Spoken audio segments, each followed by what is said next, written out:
Le 10 février dernier, la vie d'une famille a été bouleversée à jamais. Sous l'emprise de la cocaïne et d'autres substances, Pierre Palmade décidait de prendre le volant. Sa voiture avait alors percuté un autre véhicule arrivant en sens inverse. L'impact de la collision a été tellement fort que la passagère, une femme enceinte, a perdu son bébé. Le père et son fils ont aussi été grièvement blessés.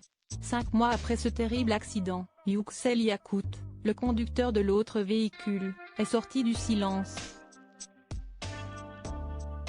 Au micro de nos confrères de BFM Télévision, le père de famille, qui a subi 6 opérations, a livré un triste témoignage sur leur quotidien depuis ce drame.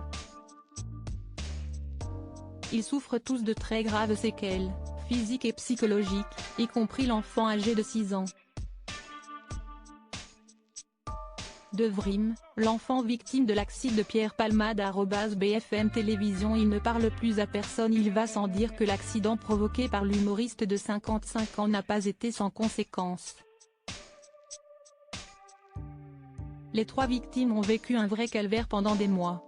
Malheureusement, ils ne sont pas au bout de leur peine. Pour rappel, Devrim a été défiguré après avoir eu la mâchoire brisée. Selon les informations relayées, le petit garçon avait des difficultés à parler, boire et s'alimenter. Tout laisse à penser que l'enfant est loin d'être sorti d'affaire. Yüksel Yakut a en effet donné des nouvelles peu rassurantes sur l'état de santé de Devrim.